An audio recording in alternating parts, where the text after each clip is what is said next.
নমস্কার সবাইকে জবাস ব্লগে আপনাদের স্বাগতম। আশা করি সকলেই ভালো আছেন, আমিও ভালোই আছি। তো আজকে আমি তৈরি করব বেসন দিয়ে মজার এক মিষ্টি, খেতেও অনেক সুস্বাদু। তো চলুন তাহলে রেসিপিটি দেখে নেওয়া যাক। তার জন্য আমি এখানে 1 কাপ বেসন নিয়েছি আর ঘি দিয়ে দিলাম 2 টেবিল চামচ পরিমাণ। ঘিটা দিয়ে খুব ভালো করে কিন্তু হাত দিয়ে মেখে নিতে হবে, যেন বেসনের সাথে ভালোভাবে ঘিটা মিক্সড হয়ে যায়।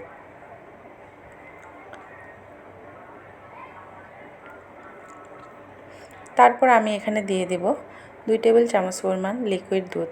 দুধের পরিবর্তে পানিটাও দেওয়া যাবে, কিন্তু দুধটা দিলে একটু ভালো হয়। এখন আমি এই বেসনটাকে একটা ছাঁকনি দিয়ে চেলে নেব, তাহলে বেসনের মধ্যে যে দানা দানা অংশগুলো থাকবে সেগুলো থাকবে না। চেলে নেওয়ার কারণে বেসনটা কিন্তু অনেকটাই মসৃণ হবে।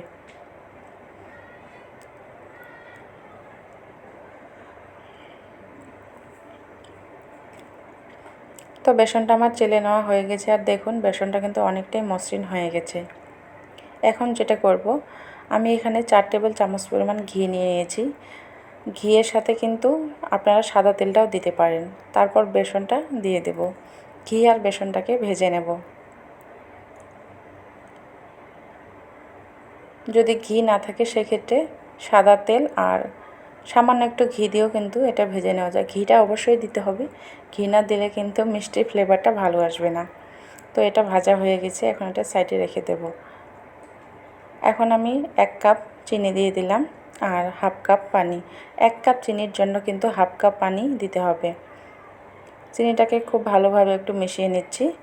তারপর আমি দিয়ে দেব এখানে 2 টেবিল চামচ পরিমাণ গুঁড়া দুধ। আপনারা চাইলে গুঁড়া দুধের পরিমাণটা বাড়িয়েও দিতে পারেন। এক কথায় দুধ যত বেশি হবে মিষ্টি খেতে তত বেশি টেস্ট হবে। এখন দিয়ে দেব ভেজে রাখা বেসনগুলো।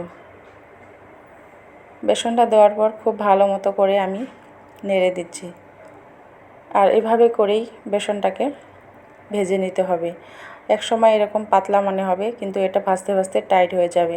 তারপর আমি এখানে আরও 2 টেবিল চামচ পরিমাণ দুধ দিয়ে দিলাম। তো এটা হয়ে গেছে। খুব বেশি টাইট করা যাবে না, আবার নরমও করা যাবে না, ঠিক মাঝারি সাইজের। তারপর একটা এরকম কাচের বাটির মধ্যে আমি ঢেলে নিচ্ছি।